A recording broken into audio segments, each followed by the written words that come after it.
Fanta, thank you for joining us and taking the time. So let me start right there with what sources are telling CNN may be the reason behind the timing of the administration revoking Chinese student visas, and that's in connection, perhaps, with these trade negotiations, which appear to be stalled.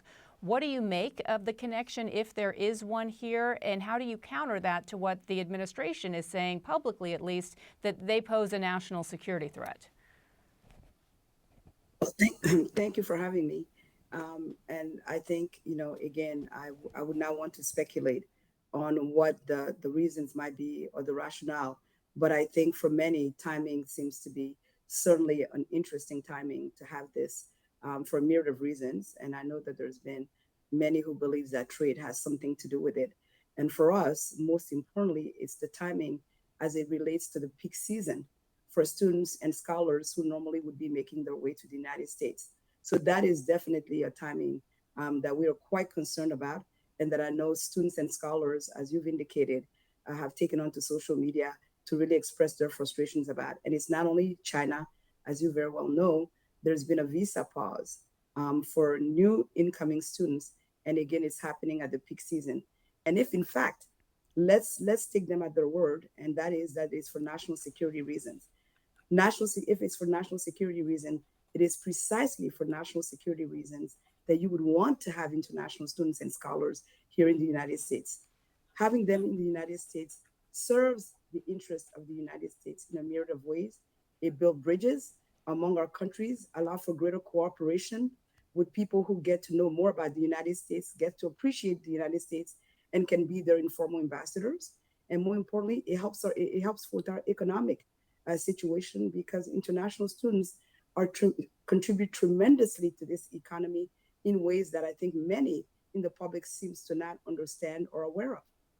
Yeah, that speaks to the soft power policy that the U.S. has been implementing for decades, going back to the 70s, specifically as it relates to Chinese students coming to the United States to learn here, to build bridges, as you said, to build core relationships, and to also, once again, elevate the United States' global standing, both politically and from an education standpoint. Let's just go through these numbers, because last year, the 2023-24 academic year, the U.S. hosted an all-time high of 1.1 million international students. The top countries of origin were India, followed by China with 277,000, then followed by South Korea and Canada. In the last 2 months, we've already seen the number of international students declining, or at least in terms of applications for visas, declining by 11%.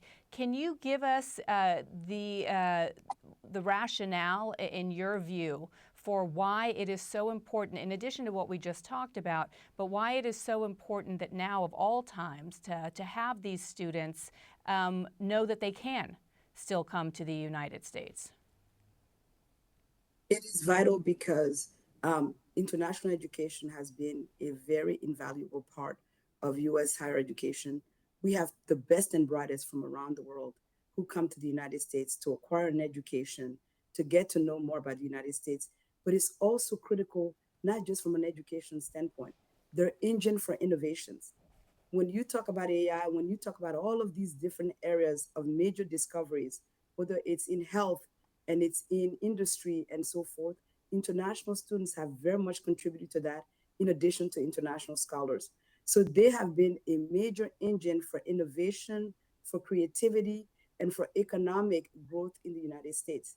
And for us to, at this point in 2025, potentially lose a good significant number of those students will be a significant loss to the United States. And not just in the short run, because this is not one where you can just turn on the switch back on and then students will come. Students and their families are seeking certainty, they're seeking predictability, and they're seeking clarity and transparency. And when we don't have that, we will lose them to other countries. And we already know that in our studies, we had for the spring a 43% decline in interest in the United States. These students will not cease to go and study overseas. It simply means they'll go to other destinations in Europe, in Asia, and other parts of the world. And that is a significant loss for the United States, Uh, economically, innovation wise. Yeah, you're already hearing reports of multiple institutions around the world and countries trying to take advantage of this situation here right now by trying to attract some of these students to come to their schools. And talking about economics, I mean, just last year, international students and their families contributed some $44 billion to the U.S. economy as well. Give us a sense of how perhaps a nationwide cap of what we're hearing is perhaps even 15% is what the number that's been floated out, what that might do for our institutions here in the United States and for the vital research that they continue to do and thus far have dominated around the world. It poses a significant threat to advancing research in this country because, as we also know, the majority of international students come at the graduate level are in the STEM fields. And the STEM fields are critical in the research area. And there's a massive skill gap in the United States as it relates to that. So this will have very serious detrimental impact on research. But it also will have significant impact in terms of communities, because international students also contribute to the communities in which they are. So whether it's small businesses, whether it's rentals, everything you can think about that is part of the ecosystems of communities, international students contribute to.